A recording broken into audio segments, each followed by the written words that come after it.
দর্শক, লক্ষ্মীপুরে বিগত কয়েকদিন থেকে তীব্র শীতে বিপর্যস্ত হয়ে পড়েছে জনজীবন।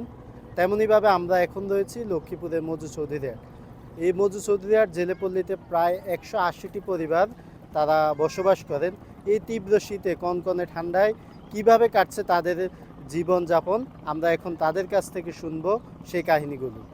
শীতে তো ভাই আমাদের খুব খারাপ হইতে যায়। যে কোনো আমাদের কিছু আছে, ঘর নাই, বাড়ি নেই, নৌকার ভিতরে শীত তো খুবই ভয়ঙ্কর অবস্থার ভিতরে আছি আর কি। আমরা মাছ অনেক গাঙ্গে নদীতে গেলে ধরেন এই শীতের ভিতরে শিরের ভিতরে কুয়ার ভিতরে নদীতে গেলে 700-800 টাকার মাছ পাই। মাছও তেমন না যে একটা কিছু কিনা কেটে যে আমরা কিছু করবো, ওরকমও কিছু না ভাই। আমাদের দাবি আর কে পূরণ করবো বলেন না, কি কে দিবে আমাদের? আমার তো দাবি তো অনেক কিছু, ধরেন আমাদের এই শীতের ভিতরে তো কিছুই নাকি। আমরা একটা ধর কম্বল, পাতলা পাতলা পাতলা পাতলা কম্বল তার গাছ দেই, মোটামুটি ভাবে কোনো রকম কি আল্লাহর কাছে চাইয়া জীবিকা নির্ভর করতে আসি আর কি।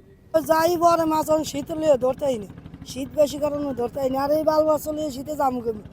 এত বছর তো আমি যাই দিয়েছে, সরকারি মাধ্যমে কিছু আইসে, এবার কিছুই দেন। এখন মায়া যদি লাগে তো আমাকে দিবেই। এত বছর 2-3বার কম্বল দিছে, শীতের পোশাক দিছে, সব বাচ্চা বলেন কাপড় চোপড় দিছে, এবার কিছুই দেন। শীতে জাল জুল বাইতারি না, বাচ্চা লইয়া যাইতারি না, যাইতারি না। আর এই ঠিক মতন খাওয়া দাওয়া করতারি না, করতে হলে সে না খাইতে পারবো, না করতে হলে করতেন খাম। জোরে সোরে শীত পরে থাকতারি না, একটা কম্বল গাই দিয়ে থাই, হেও পাতল।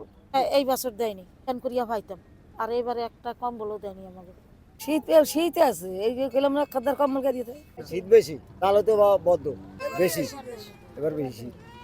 শীতের ভয়ঙ্কর শীত, এটি যে শীতের শেষ নাই। আমরা টিকতে পারি না, নদীতে গেলে টিকতে পারি না। এই আমরা নদী যাই না, গাড়ে বয়ে যাই আর কাম করি, সময় রই তুটলে একটু যাই। এবার খুব পুরোই শীত বেশি, শীতে প্রচুর শীত, যে শীতের শেষ নেই। প্রচুর শীত, আমাকে তো বড় কষ্টই লাগে শীতে, বুঝছেন? এবারকার শীত বেশি। সরকার যদি আমাকে একটু সাহায্য করতো, তা আমরা একটু এগিয়ে চলতে পারতাম, বুঝছেন? আমরা একটু সরকারের সাহায্য দেন। এত বছর অনেক কিছুই দিচ্ছে, এবারকার সরকার আমাকে কিছুই দেয় না। এবার বুঝছেন, কারো কিনার অর্থ আছে, কেউ পারে কিনতে, কেউ পারে না, সে কি আরে সেই শীতে ভোগে। দর্শক, আমরা এতক্ষণ শুনলাম এখানে বসবাস করা জেলে পরিবারগুলোর দুঃখ দুর্দশার কথা।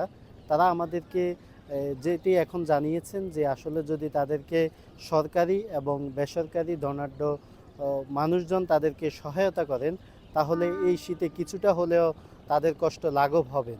আব্দুল্লাহ আল ফয়সাল, লক্ষ্মীপুর প্রতিদিন।